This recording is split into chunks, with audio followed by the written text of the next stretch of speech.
Muito bem, estamos em mais um podcast, o Podfex, aqui da Fex Educação, voltado para a educação corporativa, negócio, empreendedorismo, política pública, enfim, a gente aborda assuntos de interesse geral, né? Claro que se preocupando cada vez mais com a formação profissional, acadêmica, dos colaboradores das empresas e da população em geral. E hoje eu estou tendo um prazer enorme de receber uma figura importantíssima que, apesar de ser jovem, bastante jovem, já tem um currículo bastante extenso. Ele iniciou sua trajetória no jornalismo aos 17 anos, atuando no rádio. Aos 22, migrou para a televisão como repórter itinerante, percorrendo diversas regiões do Brasil e, posteriormente, tornou-se apresentador de telejornal. Ao longo da carreira, consolidou a sua atuação na comunicação institucional. Durante 7 anos, integrou a equipe da Procuradoria-Geral da República, a PGR, onde atuou como assessor de imprensa na Operação Lava Jato e foi responsável por estruturar e liderar a área de audiovisual do órgão. Na sequência, assumiu a gerência geral de comunicação da estatal Valec, durante a gestão do então ministro da Infraestrutura, Tarcísio de Freitas. Posteriormente, tornou-se superintendente de comunicação da Agência Nacional de Águas e Saneamento Básico, a ANA, conduzindo comunicação institucional de temas estratégicos relacionados ao saneamento e aos recursos hídricos em âmbito nacional. Atualmente é consultor especializado em comunicação estratégica e gerenciamento de crises, assessorando empresas privadas e órgãos governamentais. Eu estou falando de Wallace Zaru. Seja bem-vindo, Wallace, aqui ao Podfex. Muito obrigado, Enildo. Uma satisfação enorme poder falar aqui com vocês hoje um pouco aí, né, sobre essa experiência de comunicação e agora também, mais propriamente dito, para organizações, que é um trabalho excelente, excepcional que vocês têm feito aqui juntamente a diversas entidades Brasil afora. Então, agradeço aí esse convite, espero poder contribuir aqui no dia de hoje com vocês. Com certeza já está contribuindo, né? O nosso papo aqui com certeza será muito interessante. Aliás, você deixe seu like aí no Podfex, no YouTube e também no Spotify. Encaminhe para os seus amigos, seus colaboradores. Vamos falar aqui também de mercado de trabalho, vamos falar de oportunidades de negócios nacionais, internacionais, vamos falar de muita coisa importante aqui, tá bom? Wallace, você iniciou na comunicação, né, essa voz aí de locutor, né, que você tem. Eu também sou de comunicação, né? E como é que você migrou para essa área também, para assessoria para as empresas? Isso foi um caminho natural? Você escolheu? Você optou? Como é que foi? Bom, Enildo, a gente estava falando aqui em off, antes de ligar as câmeras, né, sobre a importância de você sempre enxergar o próximo passo, de você chegar em determinado lugar, em determinada posição e não se acomodar. E eu acho que eu sempre fui picado por esse bichinho ali desde mais cedo, desde mais novo, né? Como você disse, tive a oportunidade de, assim que eu terminei meu 2º grau, ingressar em uma rádio, né, por conta da minha voz e ali eu comecei lendo notinhas no ar, e dessas notas eu fui evoluindo, comecei a estudar comunicação, fazer comunicação social com habilitação em jornalismo e permaneci por 5, 6 anos ali, por volta de 5, 6 anos eu conheci bastante sobre comunicação, cheguei a ser âncora também nacional dessa emissora da qual eu fazia parte. E aí foi quando eu comecei a perceber o seguinte: olha, eu já estou chegando no meu topo aqui no rádio, né? Eu já consigo falar para várias emissoras Brasil afora, né? Tenho essa interlocução, já chego em determinados rincões do Brasil, o que eu quero fazer? E realmente já fui pensando no próximo passo, foi quando surgiu essa oportunidade de ir para a TV, né, e surgindo ali na TV como um repórter, gravando matérias, repórter itinerante, comecei a viajar o Brasil, contando histórias de personalidades brasileiras, né, ali num programa na TV Justiça, e tive a oportunidade em seguida também de ancorar um jornal. E quando eu cheguei ali em TV, que eu fui vendo oportunidades, vendo o mercado, fui analisando mais uma vez qual será o meu próximo passo, né? E vendo comunicação pública, assessoria de imprensa propriamente dito, é algo que me enchia os olhos, mas que eu nunca tinha tido essa experiência, né? E pensei, preciso consolidar algo novo na minha trajetória. Isso ali por volta dos 24, 25 anos já. E recebi essa oportunidade de atuar, então, pela primeira vez ali num órgão público, na Procuradoria-Geral da República, já como jornalista, assessor de imprensa, e tive essa honra e oportunidade, assim que eu cheguei, me deparar com grandes casos nacionais, como o fim do mensalão, quando eu cheguei, né, estava o então Procurador-Geral da República, Gurgel, finalizando ali o processo do mensalão, alegações finais do mensalão ao Supremo Tribunal Federal.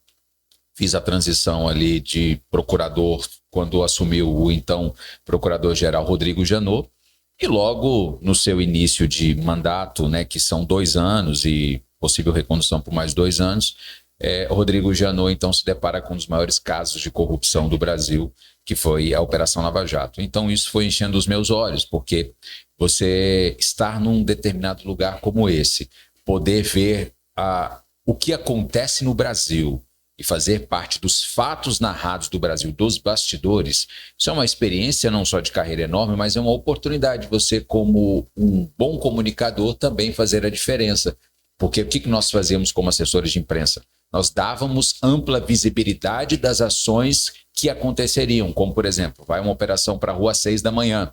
Todos os jornais estão noticiando. Sim. Como é que essa informação chega para os jornalistas de forma detalhada? Esse era o nosso trabalho como assessores de comunicação. Transformar páginas e páginas, né, de uma peça jurídica ao Supremo em uma lauda, 2 laudas de release, para que a sociedade tivesse acesso e entendesse minimamente o que estava acontecendo. Então essa foi meu início de transição ali Porque quando fala que é jornalista, todo mundo já pensa logo, é jornalista de quê? Qual televisão? Qual jornal você trabalha? Exato. Mas jornalismo e jornalista tem uma série de outras atribuições que muitas vezes não se vê numa tela todos os dias.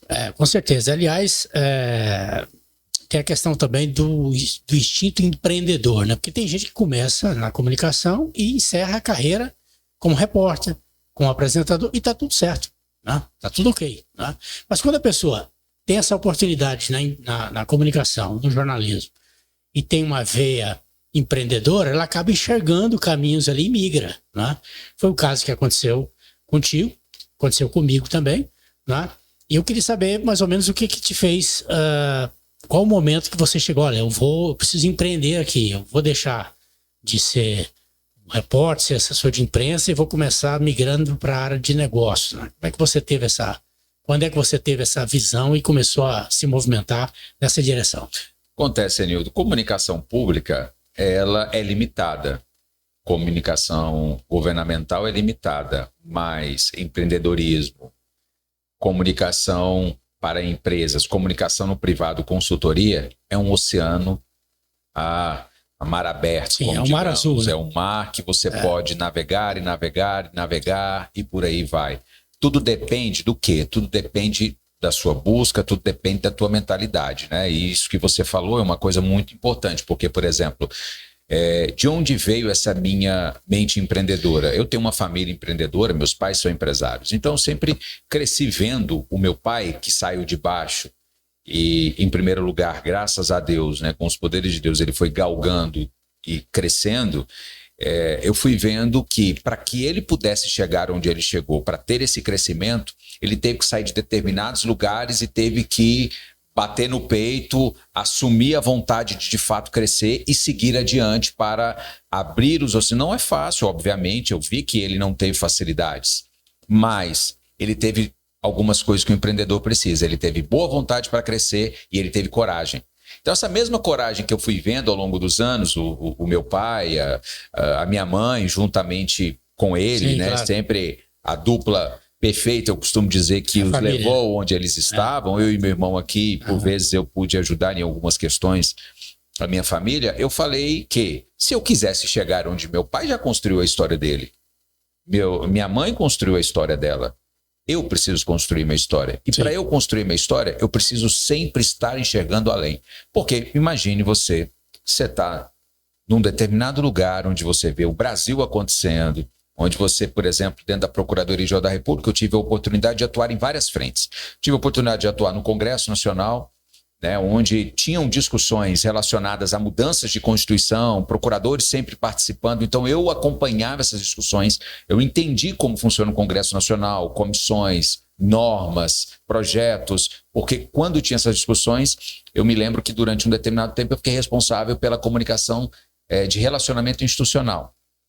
Além disso, eu também tinha experiência de atuar em tribunais superiores, porque quando tinham sessões envolvendo, né, o Ministério Público Federal, que sempre participa das sessões no Tribunal Superior Eleitoral, no Supremo Tribunal Federal e no Superior Tribunal de Justiça, que é onde os subprocuradores atuam, eu também tinha tido oportunidade. Bom, por que eu estou te contando isso, Enildo? Imagine você tendo acesso a esse ecossistema. Você olha, você, né, chega a um ponto, poxa, que legal, que bacana. Eu estou no topo aqui da cadeia de poder. Sim. Eu estou aqui onde as coisas de fato acontecem, consigo ver dos bastidores, eu consigo entender como funciona a República. E você está num lugar desse, mesmo assim você querer mais. Imagine. Era o que eu tinha em mente. Sim. Olha, eu fiquei 7 anos lá. E durante esse período de 7 anos foi chegando algo que foi batendo ali, ó. Tô no meu topo, tô no meu teto, tô no meu teto. E agora? E juntamente a isso, a minha cabeça empreendedora pensando, cara, mas e se eu formato esse produto aqui para levar para tal lugar?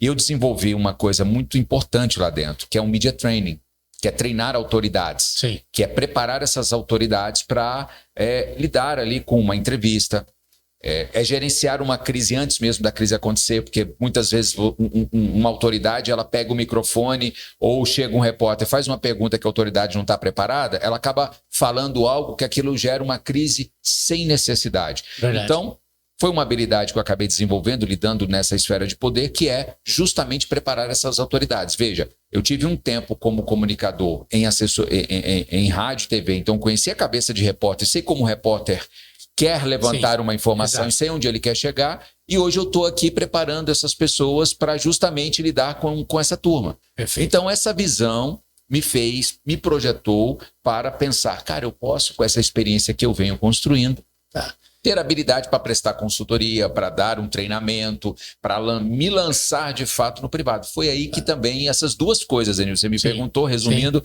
primeiro, essa mentalidade da minha família, que isso já estava introduzido, e segundo, quando você bate no teto, eu fui vendo que eu poderia juntar toda essa experiência e entregar isso aqui no privado. Isso com certeza te ajudou muito na gerência geral de comunicação da Valec, né? Porque a Valec também é outro ambiente totalmente empreendedor ali, né?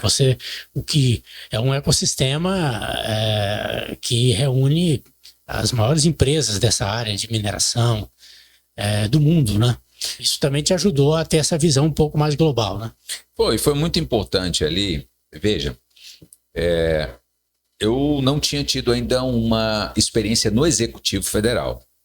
Então, quando eu saí da Valec, foi no auge da pandemia, e aí eu pedi para me desligar para assumir esses meus contratos, essas coisas que eu já estava mentalizando. Passou mais ou menos 2 meses, no auge mesmo da pandemia ali, mês de março, abril, maio, eu recebi um convite. Uma pessoa entrou em contato da equipe do então ministro Tarcísio de Freitas e me chamou para um bate-papo, pediu para eu preparar um projeto de comunicação. Sim. Eu preparei esse projeto de comunicação, passei ali num processo seletivo com outras pessoas que também fizeram o mesmo que eu, e acabou que eles optaram por aquilo que eu havia pensado, o meu modelo de comunicação para estatal, né? Certo. Então, o que nós queríamos na época? Eu queria transformar aquele governo do qual eu fui convidado a fazer parte como o governo das ferrovias do Brasil. Logística, Sim. Era mais logística chegando, era, por exemplo, uma ferrovia Norte-Sul que está sendo construída desde o governo Sarney, saindo lá de Itaqui, no Maranhão, para ligar ao Porto de Santos. Veja, desde o governo Sarney sendo construído. Eu me lembro do início da obra. Há muitos anos, nos anos 80. Eu morava em São Luís, no Maranhão, nessa época. Olha só, tem um tempo já considerável. E você sabe que hoje ela está toda operável? Hoje você pode sair do Maranhão e chegar ao Porto Santos. E boa parte disso se deve... Começou em 89. 89, isso mesmo. E boa parte disso, dessas entregas, se devem ao governo, né, anterior, sob a gestão do ministro Tarcísio. Então, eu tive a oportunidade na mão de construir essa pauta. Eu visitei quase todos os portos do Brasil para saber como escoava a logística do Brasil. Sim. E aí qual era a pauta que eu, como comunicador, tinha que embalar? E era o meu papel. Eu tinha que embalar e entregar isso para a sociedade, para a imprensa, como o quê? Eu preciso de mais ferrovias porque o custo logístico vai lá para baixo. Com o custo logístico mais lá embaixo, eu também tenho menos caminhões. Com menos caminhões, eu tenho menos acidentes. Sim. E por aí vai, é um efeito cascata. Exato. Então, essa foi a minha agenda. Então, imagine, eu vim para o executivo, foi um desafio enorme, porque nós lidávamos com várias crises ao mesmo tempo. A Valec já tinha sido uma empresa que já tinha tido várias crises anteriormente por questões de corrupção, questões de corrupção ligadas à própria Operação Lava Jato na época. Então, assim, como é que eu ia assumir uma estatal com esse caso e tentar derrubar um pouco aquela fama que ela tinha para trazer para uma fama de uma empresa que agora é estruturada, com compliance, uma empresa que entrega de fato para a sociedade. Conseguimos concluir isso. Obviamente que tinha um grande gestor à época, né, e isso eu falo que para mim foi muito importante trabalhar com um gestor como sem paixões políticas, né? É um grande executivo. É um grande executivo, hoje está à frente do governo do estado de São Paulo, mas para mim foi uma alegria poder fazer parte daquele time, porque foi um time que com pouco recurso, veja, na época nós tínhamos 8 bilhões para tocar todos os modais. Sim. Então o Ministério de Infraestrutura, ele tinha portos, ele tinha aeroportos, ele tinha ferrovia, rodovia, tinha tudo. Hoje você tem um ministério, por exemplo, que toca transportes, né? Que é o Ministério de Transportes, se dividir os modais em outros ministérios, hoje você tem 20 bi. Não vou entrar no mérito se é certo ou errado. Eu acho que ok, muito bom você ter um ministério estruturado com recursos para tocar. Mas na época nós, com pouquíssimos recursos, a gente tinha que ter ideias importantes para fazer com que o privado viesse junto ao Estado para fazer as entregas que precisávamos fazer. Então foi uma sacada muito boa e eu acho que somente um gestor do calibre do Tarcísio conseguiria ter as sacadas que nós tivemos na época. É verdade, é verdade. Agora, dali da Valec, você foi para a Superintendência de Comunicação da Agência Nacional de Águas, a ANA, né? Como é que foi essa experiência lá? E conta um pouco para a gente a atuação da ANA, porque a população não entende exatamente, porque não é uma agência que tem as suas ações muito divulgadas, né? É extremamente importante, assim como a Anatel, como a ANAC e tal, mas a ANA não tem tanta visibilidade assim, para o cidadão, né?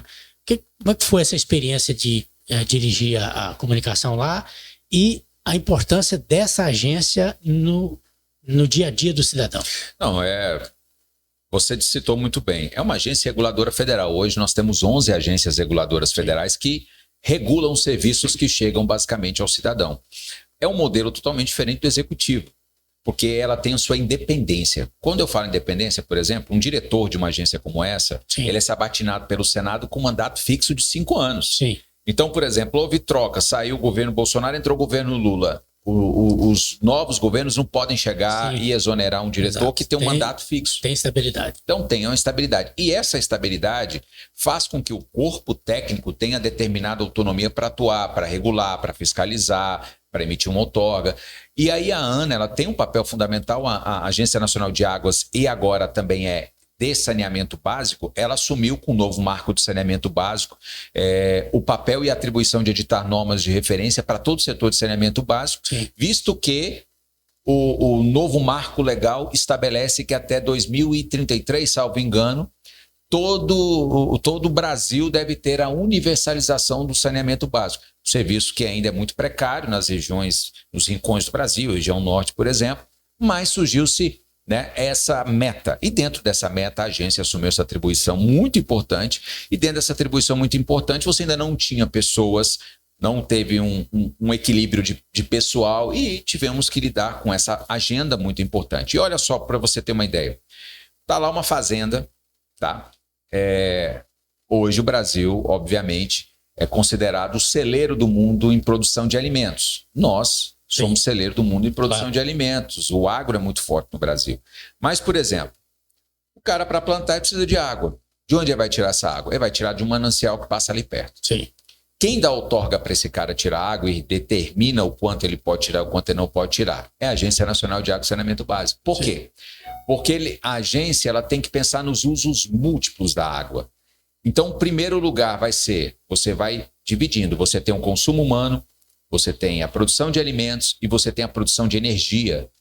Então, agora que chove menos, a energia fica mais cara. Por que a energia fica mais cara agora nesse período? A energia fica mais cara porque eu tenho menos água para produzir energia e automaticamente eu tendo menos água para produzir energia, eu tenho que ligar as termoelétricas. Sim. Então, a energia sobe.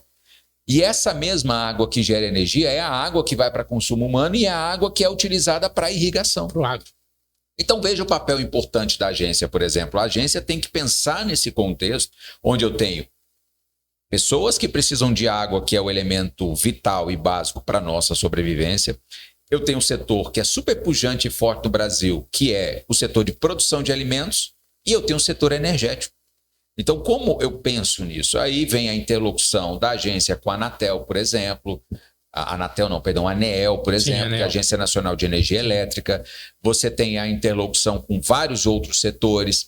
Você tem grandes empresas, por exemplo, somente em São Paulo, que com o legislativo também, né? Com o legislativo, muitas vezes para organizar determinadas coisas e normas. Sim. Você tem fenômenos agora, por exemplo, El Ninho, que a promessa é que o El Ninho desse ano seja um El Ninho muito severo. Então, o que eu preciso fazer? Eu preciso pensar nesse El Ninho, que automaticamente serão chuvas intensas no Rio Grande do Sul, que já começou a ocorrer agora, nas últimas semanas, chuvas intensas no Rio Grande do Sul, e um período de maior seca, seca prolongada na região norte e na região nordeste. Tempo desse, há 2, 3 anos atrás, eu me lembro que eu ainda estava na ANA, foi feita uma declaração de escassez hídrica no Pantanal. Pois é. O Pantanal sofreu Impensável, o que não sofria, né? Impensável. O Pantanal sofreu o que não sofria, sei lá, há vários anos. Sim.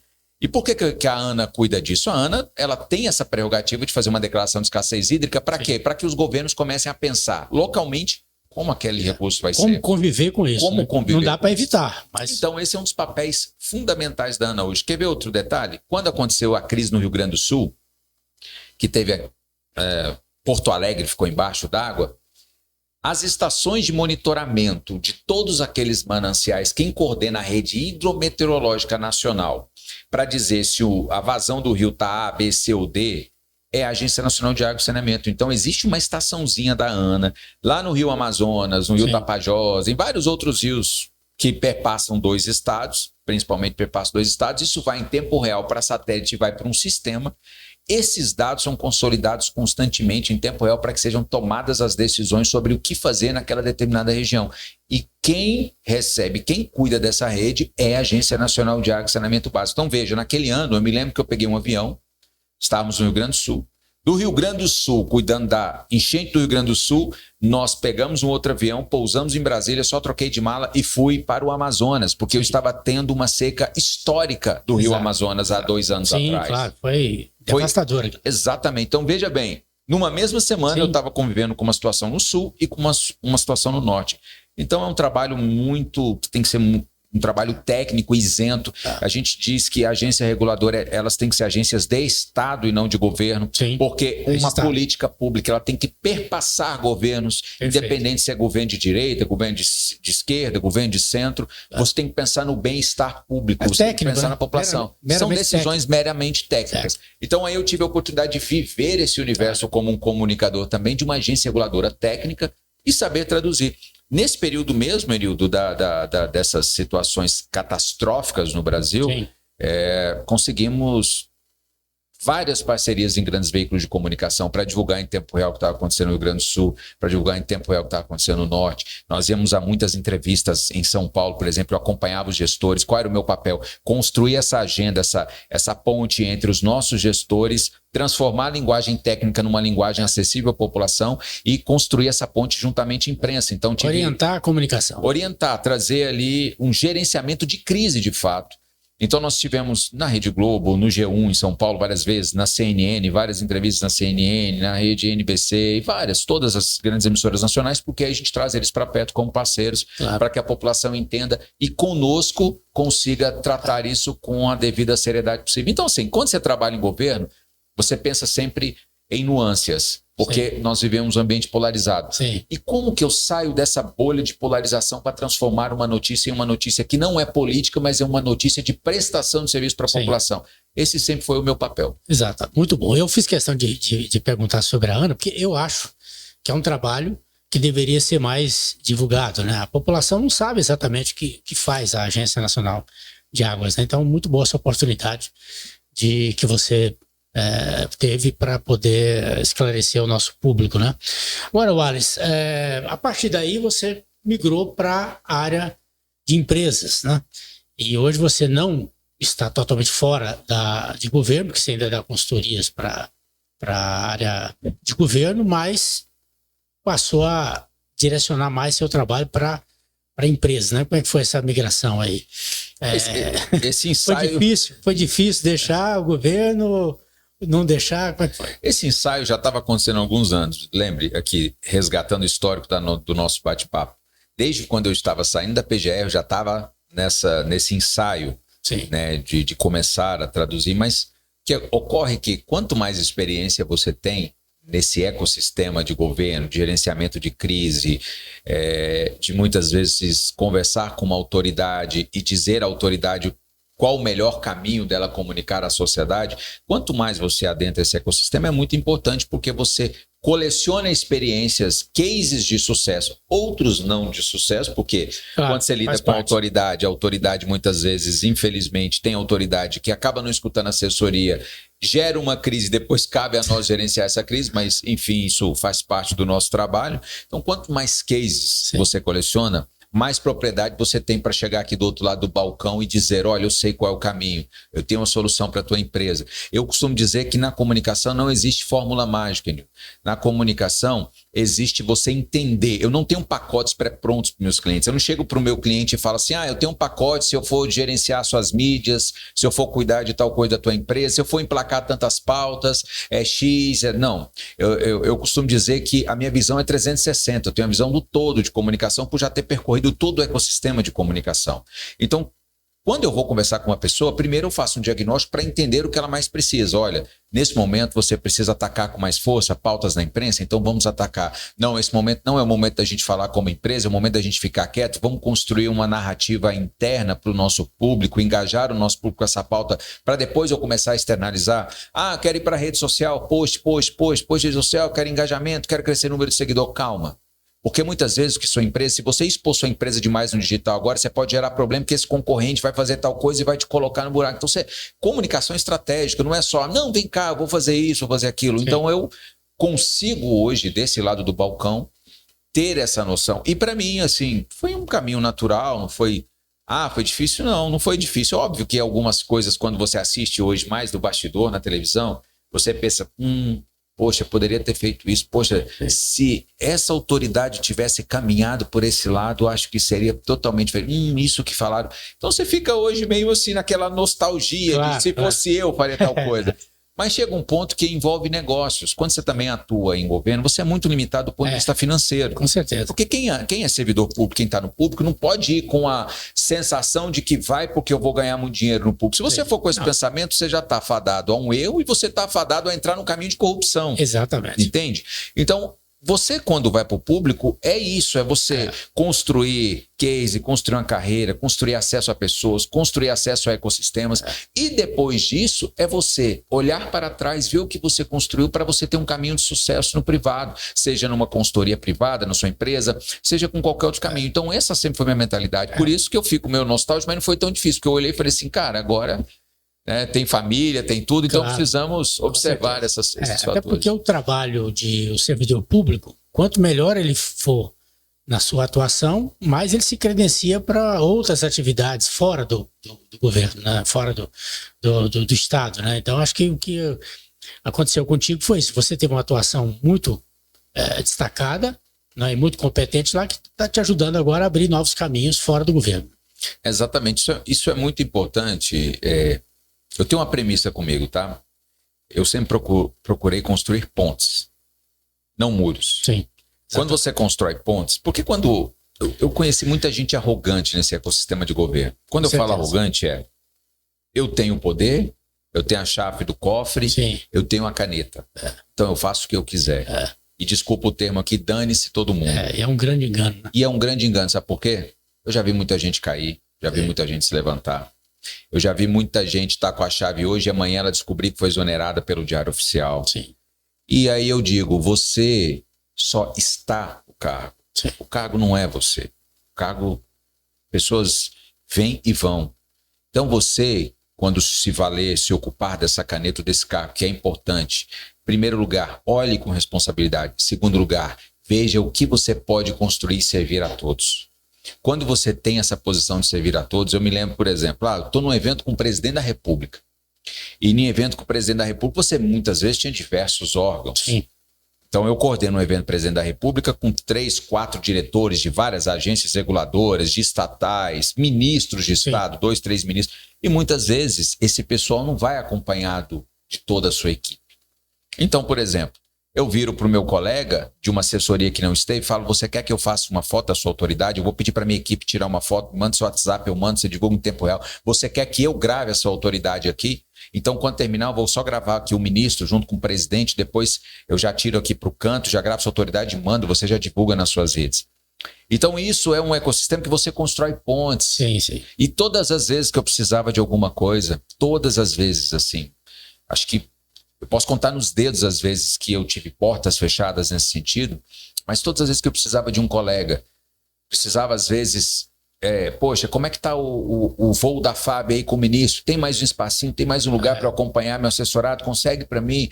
A pessoa, poxa, deixa eu ver, consegui uma vaga aqui para você. São coisas mínimas que você olha e fala assim, por que a pessoa abriu as portas dessa forma?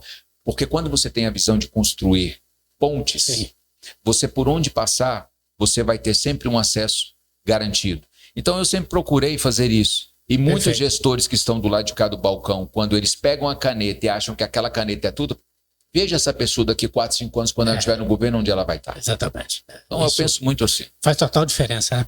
Eu costumo dizer, aliás, eu digo que essa frase é minha, porque eu nunca ouvi ninguém mais falando, né? Então, aliás, eu preciso até divulgá-la mais para ver se outros falem, né? Tudo nesse mundo tem preço, menos relacionamento. Essa capacidade de se relacionar bem com as pessoas abre portas, né? Constrói pontes e não muros, como você falou, e é fundamental, né? Agora, Wallace, nas empresas, né, você está atuando agora com as empresas, aliás, depois nós vamos falar de outras atribuições suas, outras atividades suas, mas a FEX Educação tem um projeto completo de educação corporativa para as empresas. A gente entra nas empresas, extrai todo o conhecimento das empresas com as lideranças e constrói uma trilha básica educacional. Temos também o gestão comercial, porque toda empresa tem que vender, né? Gestão comercial com personalização de até 30% do conteúdo de acordo com o nicho de negócio. E temos também a criação de pós-graduações e MBAs sob demanda, de acordo com o interesse da empresa. E a gente tem desenvolvido um trabalho, modéstia às favas, né? Bastante significativo no país inteiro. Né? Eu queria saber, por ser de comunicação, né, que a grande necessidade das empresas em todos os tempos foi formação de mão de obra, né? Como é que você vê esse projeto de educação continuada para as empresas melhorar seu resultado, seu lucro e ter uma estabilidade ali do seu corpo de colaboradores? Eu acho fundamental, Benildo, porque o que eu vejo, né? Isso privado e também no próprio público. E já fica até a sugestão aqui também, desenvolver treinamentos poderosíssimos igual esse de vocês também para o público, porque não há estatal, empresa pública ou governo que cresça sem um corpo qualificado e técnico para aquela entrega. E não há empresa que possa crescer, alcançar o topo e se manter no topo sem ter um corpo técnico qualificado que entenda o que a gestão está querendo passar. Ponto. Não há.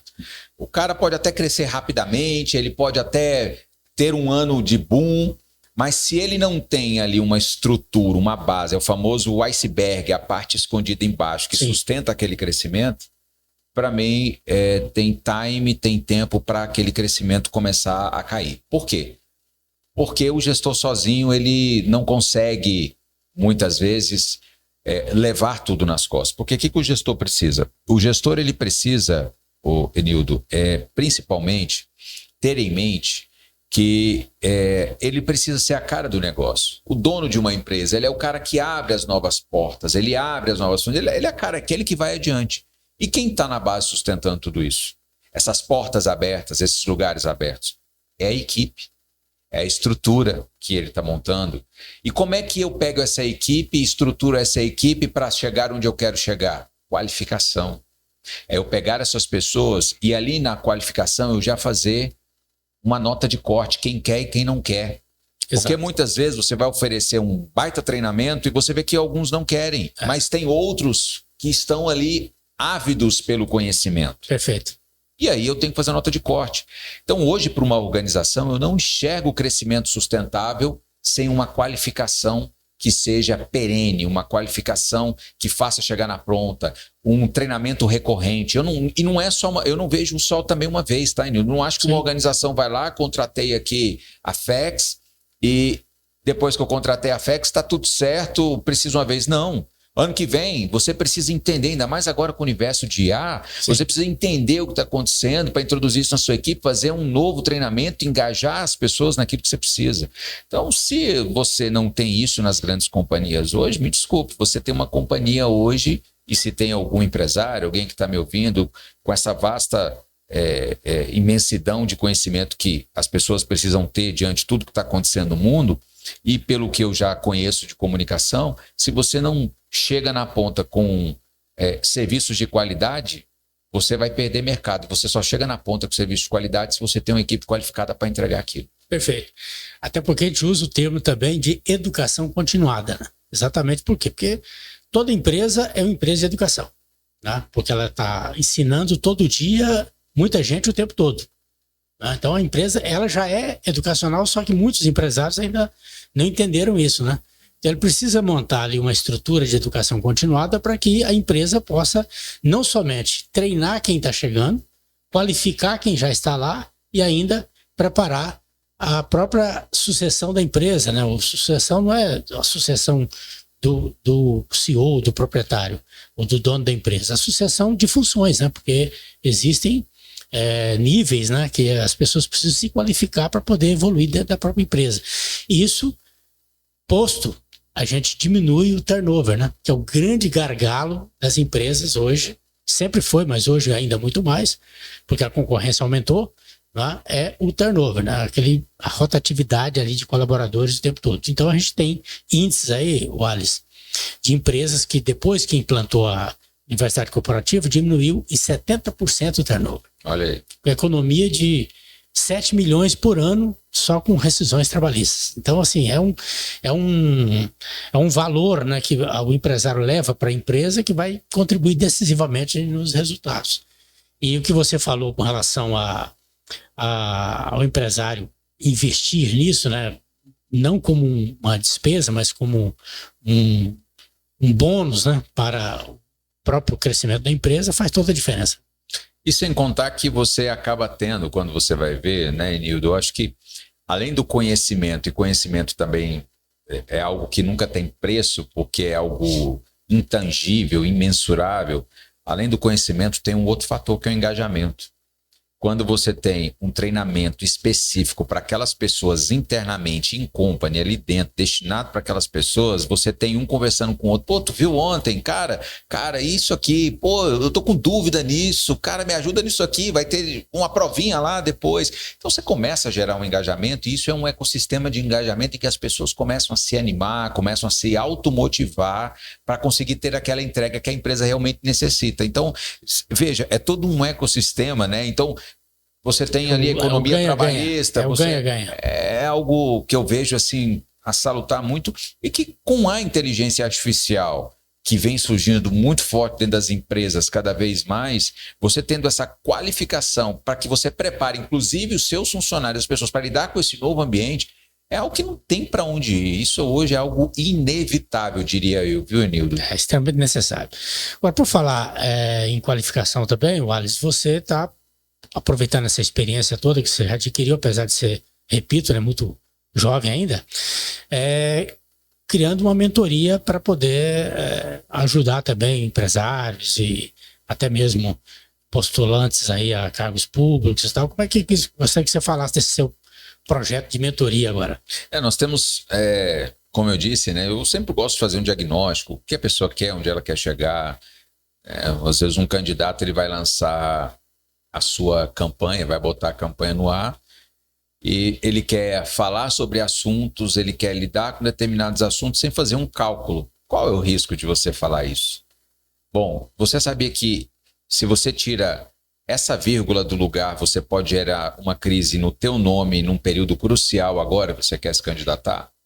Então, nós calculamos esses riscos, expomos os diversos cenários. Eu chego, por exemplo, para uma pessoa, para uma autoridade que às vezes já está investida no cargo, às vezes há diversos eventos. Eu me lembro que todos os cargos que eu estive, todos os eventos que a autoridade a qual eu assessorava iria participar, eu sempre fazia uma análise prévia para saber se era importante aquela autoridade estar naquele ecossistema ou não. Então, eu gosto de fazer essa leitura para dizer para a pessoa, vá por aqui, é o melhor caminho, tome essa decisão. Quando você for falar à imprensa, quando for gravar um vídeo para botar no teu Instagram, por exemplo, mas eu quero like, eu quero engajamento. Tá bom, mas ao mesmo tempo que você quer like, quer engajamento, você também está preparado para gerar esse tipo de recusa? Você tem costa quente para aguentar esse tipo de coisa? Porque tem autoridade que vai lá, mete a boca no trombone, como diria o ditado, fala o que quer e o que não quer, mas daqui a pouco tá doido para tirar o vídeo do ar porque está lidando com uma crise que ele não esperava e que foi avisado previamente.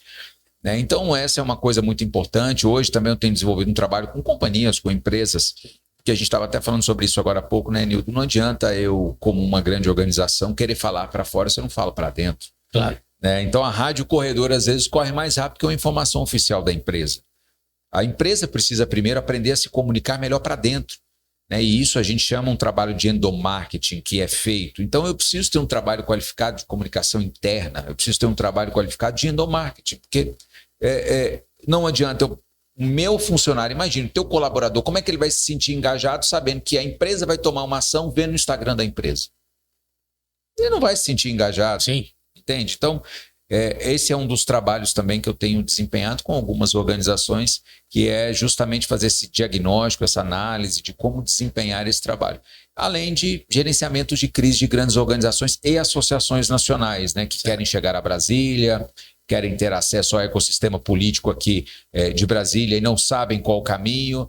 Elas têm conversado com a gente porque a gente costuma estruturar esse caminho para chegar de maneira mais técnica e profissional possível. Você tem um programa também de proteger ou recuperar reputações, né?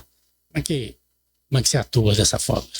É o famoso gerenciamento de crise. Normalmente, quando a gente assume uma organização ou quando temos contratos aí com algumas associações, a gente tenta prever os cenários. Então, por exemplo, eu tenho aqui 5 emissoras procurando para entrevista. Quais são as importantes? Por que eu tenho que falar nelas? É hora de falar? É hora de não falar?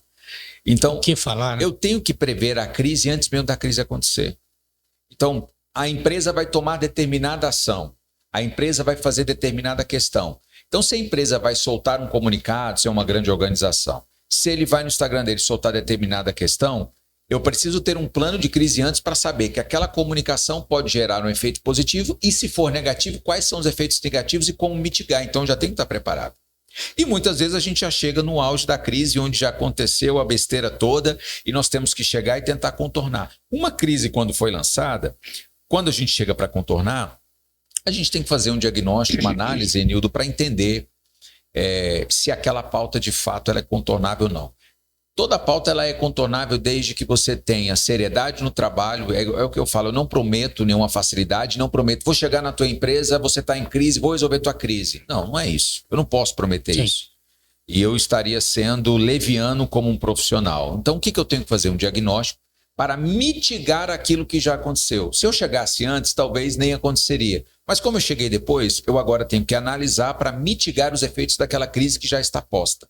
Então, como que eu mitigo a crise? Aí eu tenho que desenhar um discurso, ver como aquele speaker vai falar, quais são os veículos que às vezes eu posso dar uma entrevista exclusiva ou não para tentar diminuir aquele ruído ou dano à imagem.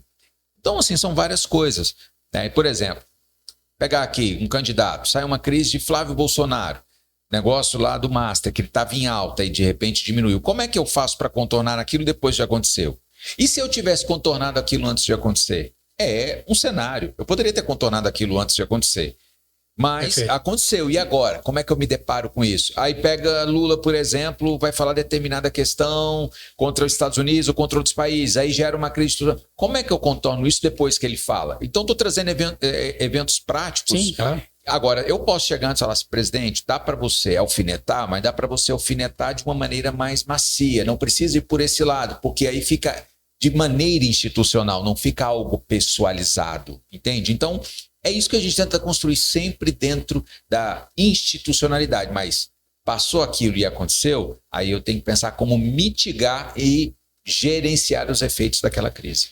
Perfeito. Agora, Wallace, voltando para a educação corporativa, como é que você vê a comunicação interna para o êxito de um projeto de educação continuada nas empresas? Porque as empresas se queixam, às vezes, de investir em educação corporativa e, às vezes, não ter o engajamento, como deveria, dos colaboradores, que são os principais beneficiados, pelo menos diretamente, de um programa como esse. Planejamento, esse é o primeiro ponto. Vou entrar aqui, vou contratar a FEX Educação. Não é só contratar a FEX Educação e, de certa forma, chegar para o... Amanhã, eu lanço um e-mail para os meus funcionários e falo, pessoal, se inscrevam nesse link porque eu vou ter tal coisa, faça aqui esse curso.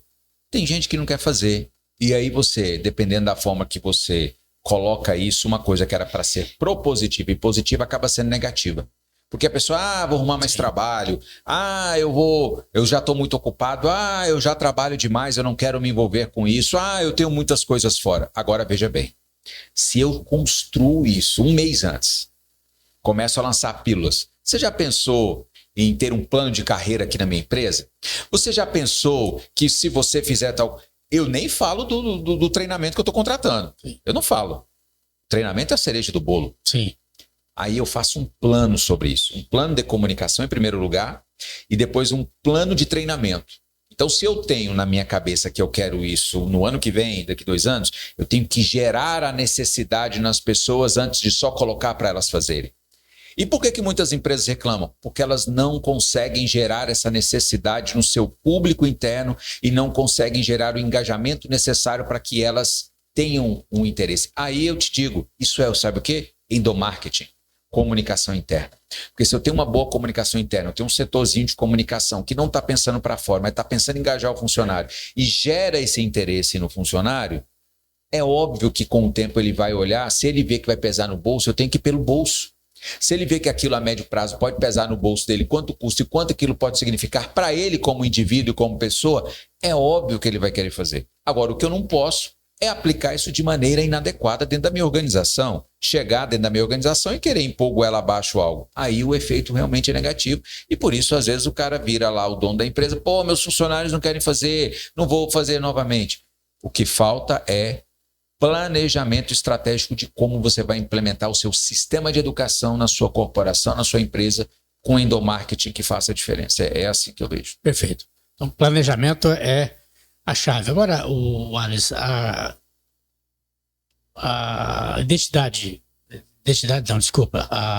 inteligência artificial está aí, né? Ameaçando empregos, muita gente preocupada e tal. Como é que você vê a introdução da inteligência artificial nas empresas? Eu vejo que é um caminho sem volta. Inteligência artificial já foi um caminho previsto há alguns anos atrás. É um caminho sem volta. Eu acabei de chegar da China agora, Enildo. Eu tive 12 dias na China. E é incrível quando você volta da China e vê o Brasil e vê o ecossistema chinês, você tem a sensação que a China está em 2100 e nós estamos em 2026.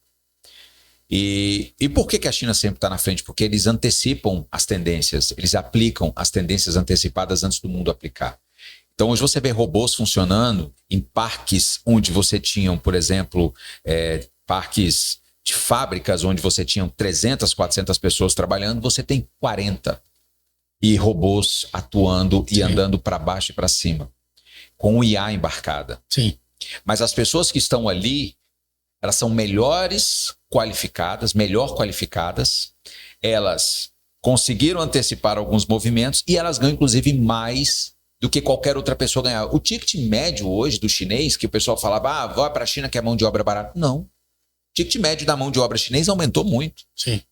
Eu estava conversando com um colega, um amigo lá que reside na China, e ele comentando, hoje um ticket de uma empregada, de uma pessoa que trabalha nas casas, é de 12 mil reais, 12 a 13 mil reais. Com a diferença entre essa pessoa e o Brasil, que lá ela tem o custo baixo de vida. Então, com 12 mil, é como se ela estivesse ganhando 20, 25 mil aqui no Brasil.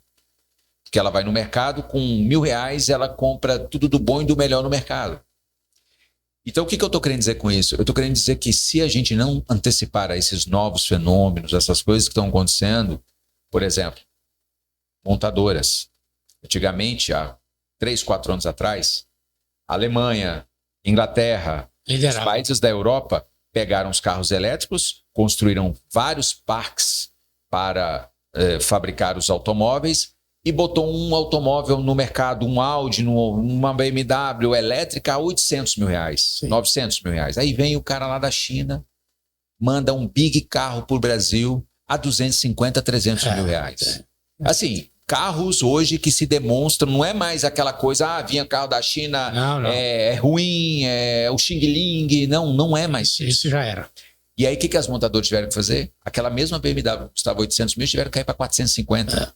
Tiveram que diminuir pela metade o ticket daquele carro. O que eu estou querendo dizer com isso? Eles não conseguiram antecipar e entender o fenômeno lá na frente. Com certeza. Então as empresas, organizações, se não se anteciparem, eu tenho um ditado que quem antecipa governa, né? Sim. Esse é um ditado do bispo J.B. Carvalho, e eu costumo reproduzi-lo, quem antecipa governa. Verdade.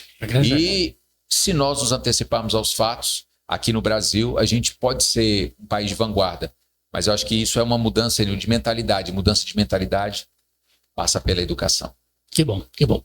Agora, Wallace, o nosso Podfex está chegando ao final, esse papo agradabilíssimo aqui. Eu gostaria que você falasse um pouco mais, para encerramento aqui da nossa conversa, sobre a sua mentoria, né? Para quem que você está dirigindo ela nesse momento? Qual que é o seu objetivo? Bom, eu estou à disposição das organizações, estou à disposição aí seja o empresário que às vezes quer se qualificar melhor para lidar ali com o público, às vezes um grande empresário tem uma baita experiência, quer se lançar também, ele quer falar mais em público, quer falar mais aos funcionários, a gente atua de diversas maneiras, desde uma autoridade, desde o empresário. Hoje nós temos contratos com organizações públicas e privadas, principalmente em relação aí a gerenciamento de crise, a pautas na imprensa, que tipo de pauta sua empresa, sua organização já emplacou na imprensa, que tipo de pauta ela poderia emplacar na imprensa. Então hoje nós atuamos muito nessa área. Se tem um potencial risco de crise a um produto que você vai lançar, a algo que você está planejando, como eu vou me preparar para isso, como eu vou me antever a esses cenários. Então, esse é um trabalho de comunicação 360. Wallace, mas eu queria só trabalhar as minhas redes sociais e tudo. Você consegue conversar com a gente? Vamos sentar e conversar, porque às vezes o que você precisa inicialmente não é só rede social, você precisa de outra coisa para alavancar teu negócio. Então, a gente está à disposição para conversar. Falou em comunicação 360, essa visão completa de comunicação é o que nós fazemos hoje. Perfeito. E para isso você criou a Whale, assessoria de comunicação e gerenciamento de crise. E quais os canais para que o nosso pessoal pode... Nós temos o nosso site oficial, nosso portal, né? whalecomunicações.com, né? E você pode acessar. Temos também o nosso LinkedIn, tem o meu Instagram pessoal, né? O Wallace Zarur. E aí estamos à disposição, vai estar aí embaixo. Com certeza, vamos colocar nos caracteres aí para que todo mundo possa ter acesso. Acompanhe nosso podcast no YouTube e também no Spotify. O Wallace Zarur, jovem empresário, comunicador, e um prazer enorme mais uma vez recebê-lo aqui. Sucesso cada vez maior na sua trajetória, na sua carreira. Eu que agradeço mais uma vez esse canal de vocês, desejo muito sucesso. A Fex Educação, tenho certeza que essa empresa fará diferença em muitas empresas, já está fazendo, mas vai fazer muito mais, porque só estamos na gestação, estamos no início de tudo, e eu acredito que, como eu disse e reitero aqui no fim dessa entrevista, precisamos de uma mudança de mentalidade para avançar no Brasil, e essa mudança de mentalidade se passa pela educação das pessoas. Parabéns aí pelo trabalho, Anildo, e obrigado pelo espaço. Maravilha. Muito obrigado, um grande abraço e até o próximo Podfex.